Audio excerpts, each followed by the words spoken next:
The heat was merciless that afternoon, wrapping the city in a suffocating stillness. Sweat dripped down my back as I stood before the heavy iron gate of the mansion, an ancient structure that loomed like a sleeping beast. Its walls were covered in ivy and dust, its silence deeper than any graveyard I had known. Locals called it Haveli Nur, though they said the name no longer fit. Light had not touched this place for years. Rumors claimed that those who entered never came out again. But I had no choice. Hunger and debt had stripped away my dignity. I was a man pretending to be a woman, a disguise born of desperation. My voice, soft by nature, and my frail figure helped complete the illusion. Beneath a black veil, I introduced myself as Aliyah, seeking work as a servant. Two armed guards examined me from head to toe, suspicion thick in their eyes. I lowered my gaze, praying they would not notice the trembling of my hands. Finally, one gestured for me to enter. The gate creaked open and a cool breeze escaped, heavy with perfume, dust, and something unexplainable, something that made the air feel alive. A maid led me down a marble corridor where every step echoed like a whisper from another time. The walls were lined with fading portraits of ancestors whose painted eyes seemed to follow us. "You're here to serve the lady," the maid muttered without looking at me. Her voice trembled slightly. When I asked her name, she ignored the question. At the door to the inner chamber, she stopped and whispered, "Don't ask too much. Just do as you're told." Then she pulled aside the curtain and left me alone. The room smelled of roses and loneliness. Curtains hung thick over the windows, allowing only thin streaks of light to pierce the darkness. There, standing before an ornate mirror, was the lady herself. Her reflection caught mine before she turned. Her eyes were striking, cold, deep, and filled with an ancient sadness. "This is the new one?" she asked the maid, who nodded quickly before leaving. The lady's gaze stayed on me. "Your name?" "Aliyah," I whispered, barely above a breath. She tilted her head as if she could see straight through my veil. "You'll serve me alone," she said quietly. "No one else enters this room without my permission." A chill spread through me. I lowered my head and murmured, "Yes, my lady." As I left the room later that night, her voice echoed after me, soft but haunting. "Don't be afraid of the silence here. It listens more than it speaks." And from that moment, I knew this was no ordinary job. It was the beginning of a secret I was never meant to uncover. The following days unfolded like chapters in a dark and quiet book.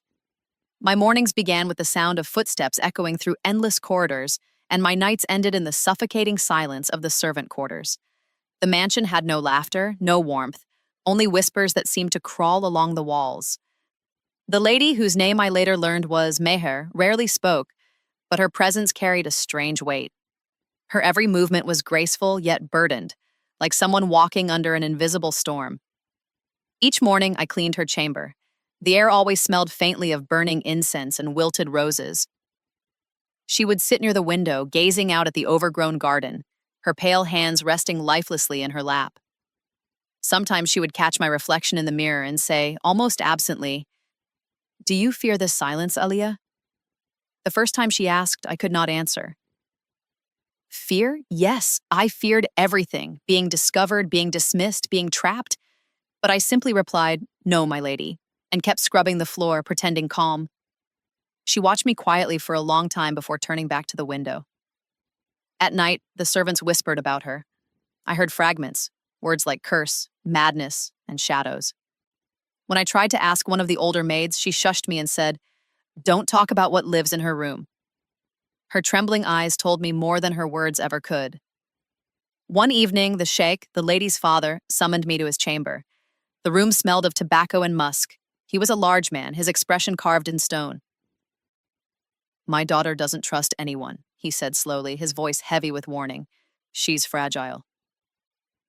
"But she has accepted you.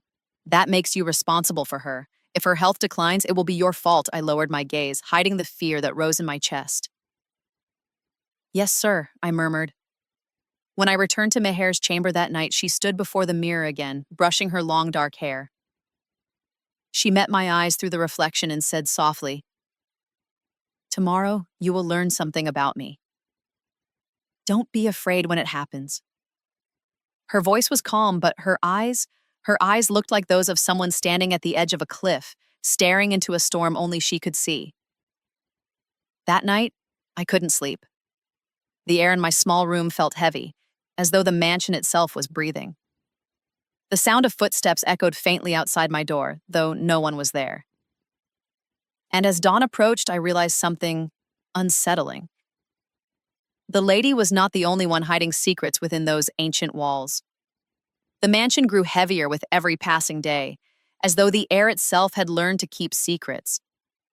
Meher's moods were unpredictable. Sometimes she spoke softly like a poet lost in thought.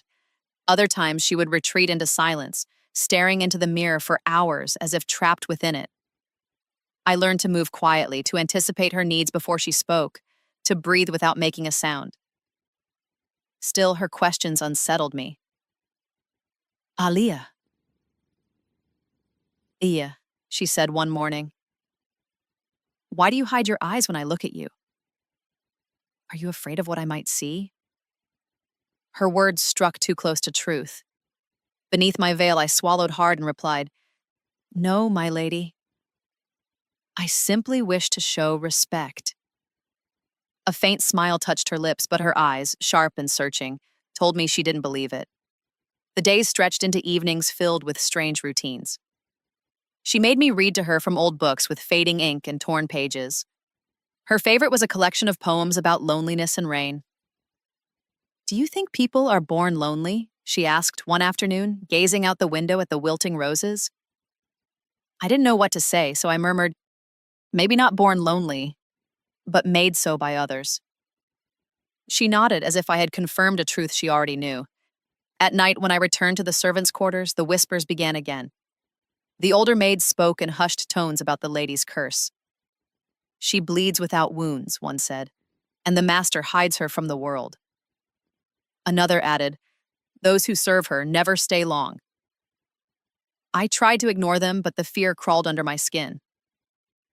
One evening, the sheikh called for me again. His tone was sharper this time.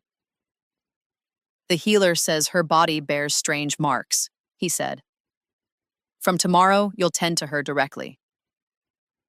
You will rub medicine on her wounds.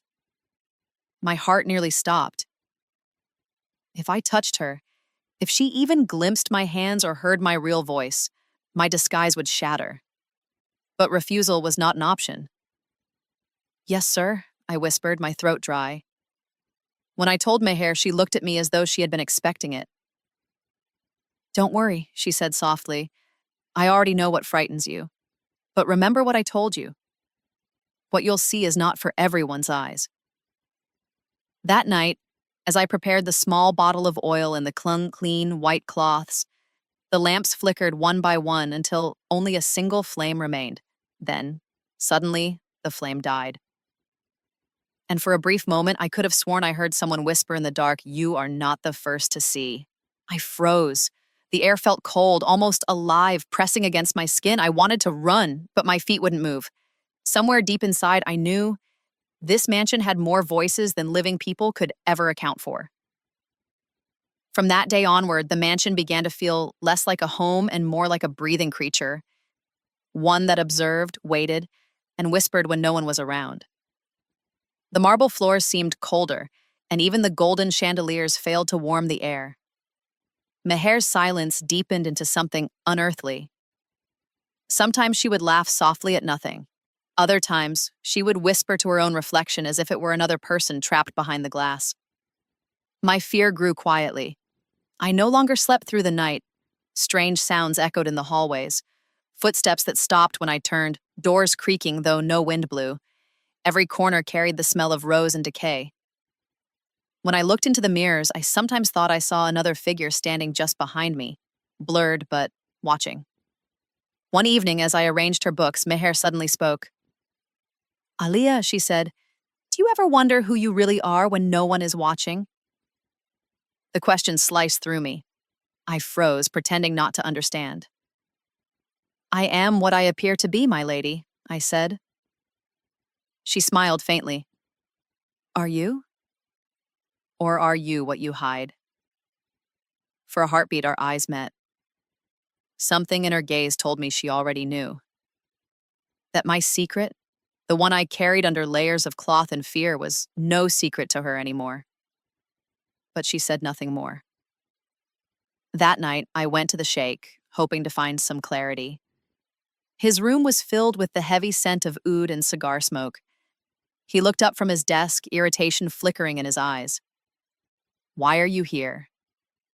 I hesitated, then said quietly, "The lady, she seems troubled. She talks to herself. I'm worried about her." His face hardened. "Do your job. Don't speak about things beyond your place." "But sir—" "Enough," he thundered, slamming his palm on the desk. "She is my daughter." "I know what she needs." I bowed my head, murmured an apology, and backed away. As I closed the door, I caught a glimpse of his face, not angry anymore, but frightened. That night, as I returned to my small room, the mansion felt heavier than ever. The wind moaned through the corridors, and a faint whisper followed me. "You cannot save her." I pressed my hands over my ears, but the words sank deep into my mind.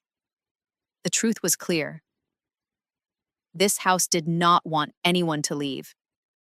It held us all, Meher and me alike, in a quiet, merciless grip. And somewhere in that vast silence, I began to understand. The mansion itself was alive, and it knew our secrets better than we did. By now, the mansion had stripped away every illusion of safety. Days bled into nights, and I could no longer tell one from the other.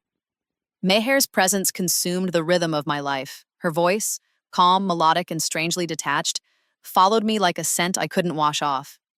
The sheikh had grown colder, barely speaking except to issue commands. Even the servants had begun to avoid me, their eyes filled with pity and fear. It felt as though everyone in the house already knew that something was coming, something neither of us could escape. One evening, while I was dusting the carved wooden shelves in her room, Meher's voice broke the silence. "Alia," she said softly, "sit down. I need to tell you something." I hesitated, but the firmness in her tone left no room for refusal. She gestured toward the chair opposite her. When I sat, she looked at me for a long time, as if weighing the value of my silence. "I've lived in this mansion all my life," she began. "I used to believe it was built to protect me. But in truth, it was built to hide me." Her words settled over me like dust. "Hide you, my lady?" I asked cautiously. She nodded. "Yes. From the world, and the world from me." Her hands trembled slightly as she continued. "I have scars, Aliyah. Wounds that never heal. They appear on their own, as if my body punishes me for being alive. My father tells everyone it's a disease. But it isn't. It's something else." I felt my stomach twist. "What do you mean?" Her eyes glistened under the dim light. "When I was a child, they said I was cursed, that my blood carried the shadow of something dark. Since then, I've lived in silence, shut behind these walls. No one dares to touch me, no one dares to look too long. But you don't fear me. You came close. You stayed." I could not tell her that my fear was of another kind, Ahazhan. Fear of being exposed, of being a man in disguise. She leaned forward, lowering her voice. "You're different too, aren't you, Aliyah? I can feel it." My breath caught in my throat. Did she know? I wanted to look away, but her gaze held me still, and not accusing, but strangely kind. "Tomorrow," she said after a pause, "the healer will come.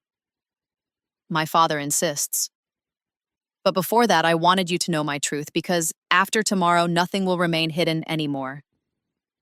Neither mine nor yours." When she dismissed me, I walked back through the dark corridors in silence. Every portrait on the wall seemed to watch me as I passed. The air itself seemed to whisper, truth always costs something. And deep down, I knew she was right. Tomorrow would change everything. The morning of the healer's arrival felt different from all others. Heavier, quieter, as if the mansion itself were holding its breath. I could hear the servants scurrying through the corridors, their voices hushed and anxious. The sheikh had ordered the entire house to be spotless. Even the air smelled of fresh incense, though beneath it lingered the same old scent of fear. When the door to Meher's chamber opened, the healer entered. An old man with silver hair, a wrinkled face, and eyes that carried too many secrets. Behind him stood the sheikh, tall and unbending, his expression as unreadable as stone. I stood silently near the wall, head lowered, pretending to be invisible. Meher sat on the edge of her bed, her face pale but calm. "You need not be afraid, my child," the healer said kindly. "I'm here only to help." She nodded slightly, though I saw her hands trembling in her lap. The sheikh spoke sharply. "Do what you must, but quickly." The healer gestured gently. "Remove the covering from your arm." My throat tightened as Meher slowly rolled back her sleeve. The moment her skin was exposed, the air in the room seemed to change.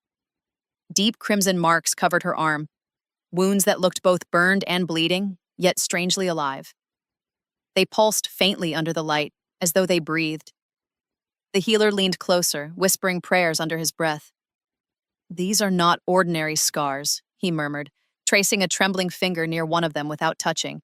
"They appear to renew themselves. Every time one fades, another is born." The sheikh's jaw clenched. "You're saying someone is hurting her?" The healer shook his head. "No, sir. These wounds, they come from within. Her body fights something that cannot be seen." Meher's lips curved in a fragile smile. "Now you understand why I said it isn't a disease." "Silence!" the sheikh barked, his voice trembling, not with anger, but fear. He turned away, unable to look at her. The healer gathered his tools quietly and left instructions for herbs and rest. Before leaving, his gaze fell on me. His eyes lingered longer than they should have, as though he sensed the truth beneath my disguise. I lowered my head quickly. When they all left, Meher turned toward me, her face illuminated by the flickering candlelight. "You saw them," she said softly. "Do you believe now?" I swallowed hard, unsure what to say. "I don't know what to believe, my lady." She smiled faintly. "Then wait until tomorrow night. I will show you everything. The truth this house has tried to bury." That night, as I lay in bed, I could still see those red marks glowing in the darkness of my mind. And for the first time, I realized whatever haunted her might not stop at her alone. The night arrived wrapped in a suffocating silence. Even the crickets had stopped their usual song, and the mansion seemed to hold its breath once again. I moved through the corridors like a shadow, my heart pounding so loudly I feared it would wake the walls.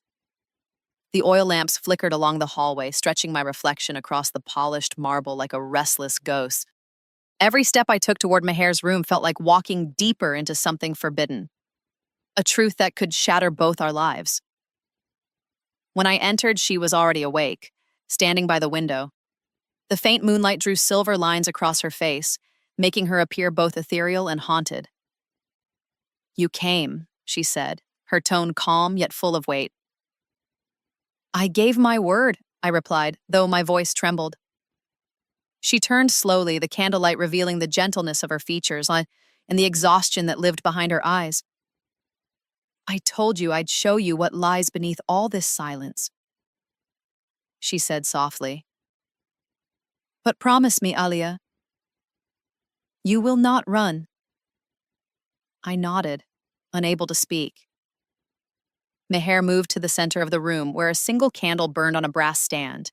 She reached up and began to remove the shawl from her shoulders. My breath caught as the fabric fell away. Her skin, once hidden beneath silk, was marred with strange marks, fresh wounds, faint burns, and patterns that looked almost deliberate, as if her body itself was carving stories of pain into her flesh. I wanted to look away, but I couldn't. "Who did this to you?" I whispered. Her lips curved into a broken smile. "No one. The mansion itself keeps me. My body responds to what it feels: fear, loneliness, shame. These marks appear when I remember tears welled in my eyes." She continued, her voice trembling but resolute. The world calls me cursed. But I've come to believe that the real curse is being unloved for something you never chose to be. Before I could speak, she stepped closer, her gaze piercing. And you, Aaliyah, she said, her tone shifting from soft to sharp, you wear a different curse. The one of disguise. My heart stopped. The word disguise echoed inside me. I stumbled back, clutching the edge of the table. Don't be afraid, she whispered. I know. I've always known. You're not a woman, are you? The air left my lungs. The candlelight flickered, throwing shadows across her face. I wanted to deny it, to speak, but my voice broke. She reached out, gently touching my trembling hands. It doesn't matter, she said. You stayed when everyone else left. You saw my pain and didn't run. That's more truth than anything else in this house. I felt tears spill over. I only wanted to survive, I whispered. She nodded slowly. So did I. But survival and living are not the same. And in that moment, in the haunted glow of her room, two secrets stood naked, reflected in each other like twin ghosts yearning to be free. The following morning dawned gray and tense, a heavy mist hanging over the garden like an unfinished dream. The air was thick with unease, and the mansion felt as though it had stayed awake all night listening to our secrets.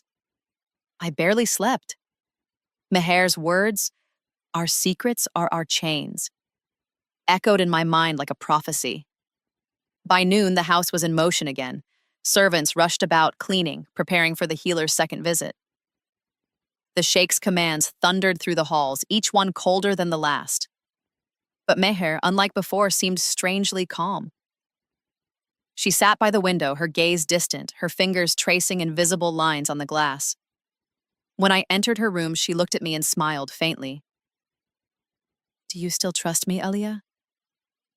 Yes, I said without hesitation, though my heart trembled with uncertainty. Good, she whispered. Then tonight, you'll see what truth really means. That evening, as the last rays of sunlight vanished, the mansion plunged once again into an unsettling quiet. Meher had dismissed all servants except me. When the final door shut behind them, she stood and turned to me. Bring the candle closer, I obeyed. The flame cast long, swaying shadows on the walls, making the gold patterns of the wallpaper look like writhing vines. Meher stepped into the circle of light, her face half lit, half hidden. You saw my wounds last night, she said, but you did not see me. Her voice was steady, her eyes burning with a strange resolve. Tonight you will. Before I could ask what she meant, she drew a small blade from her sleeve, not sharp enough to kill, but sharp enough to reveal. She pressed it lightly against her forearm. I gasped, but she didn't flinch. A thin red line appeared, yet it didn't bleed. Instead, it glowed faintly, as if her body carried fire instead of blood. I stumbled back, horrified and mesmerized. What are you? She gave a sad smile. Not what, but who. I am the curse they fear, the one they created.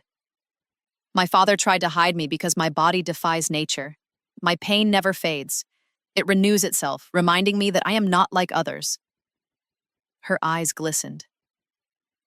You understand now, don't you? You and I, both shaped by what the world refuses to accept. Before I could answer, footsteps echoed outside.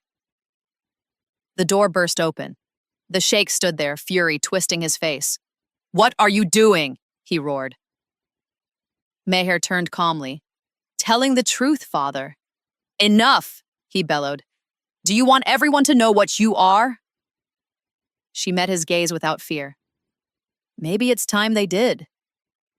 He looked at me, suspicion and rage burning in his eyes. And you? You think your disguise can fool me forever? My body went cold. The blade slipped from Meher's hand and clattered to the floor.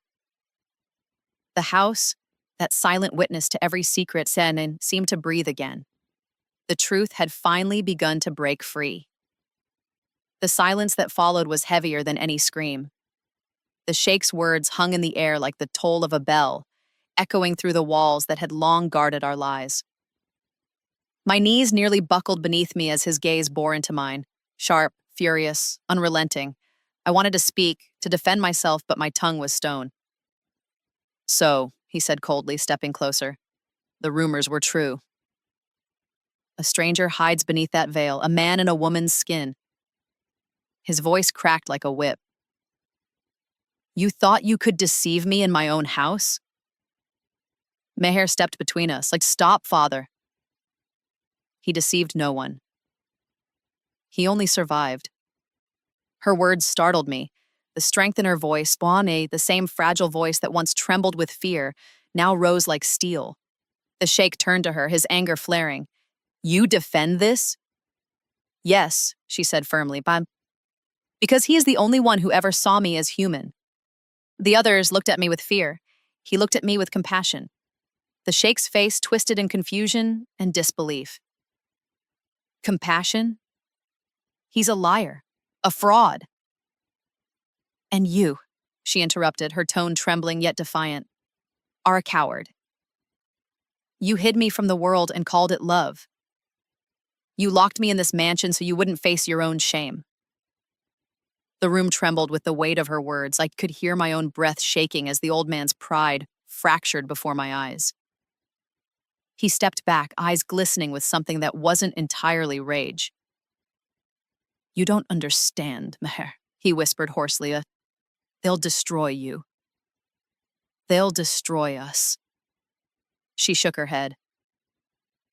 They can only destroy lies, Father, not truth. He turned away, his shoulders slumping. For the first time, the mighty sheikh looked small. Then his gaze shifted back to me. If you tell anyone what you've seen, you'll never leave this place alive. I won't, I said quietly. Not because of fear, but because I owe her my life. Meher reached out, her hand brushing mine gently. Her skin was cold, trembling, but her eyes were calm. You don't owe me anything, she said. We've both paid enough. The sheikh stormed out, slamming the door behind him.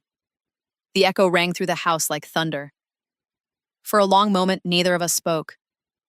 Then Meher whispered, Do you see now why I wanted to show you? This house was built on silence. But silence is no cure, it's a poison. I nodded, my throat tightening. The candlelight flickered, painting her wounds in gold and red.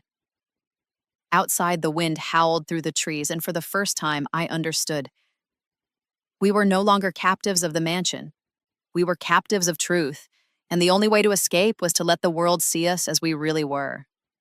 The night bled into morning without rest. I sat by the window of my small room, watching the first light slip through the iron bars and spill across the floor. The mansion that once felt eternal now seemed smaller, quieter, almost fragile. The storm of truth had passed, leaving behind an uneasy calm. Down the corridor, I could hear Meher's soft footsteps. The sound no longer carried the weight of fear. It was steady, certain, alive. When I entered her room, she was already dressed, a soft shawl draped over her shoulders. The sunlight touched her face, revealing not the haunted woman I had first met, but someone reborn through pain. Her scars were still there, faintly visible under her sleeves, yet she no longer tried to hide them. Alia, she said with a small smile, using the name that no longer fit but still carried meaning. The world is waiting outside. I hesitated. Will it accept us?